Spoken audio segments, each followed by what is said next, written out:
Μέσα στο αίμα έμαθα να περιμένω, να πιάσει η δική μου προσευχή, να μπει Θεέ μου σαν λιοντάρι, μα σαν σκυλί σκυφτό να βγεις. Έλα στο κάτω κόσμο το σκοτάδι, του γέρου του πατέρα μου βρες τη φωνή, όταν με δάκρυα η τρελή ζητάει, όλο το φως που έχει στερηθεί. Πάρ' την επάνω, κάν την πεταλούδα και άσε την ήσυχη να ζει.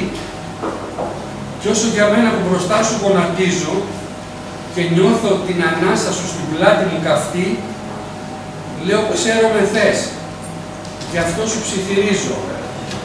Απελθέτω απ' εμού το ποτήριον τούτο, γιατί έγινα με τη θέλησή μου νυχτερίδα, ακίνητη και σιωπηλή.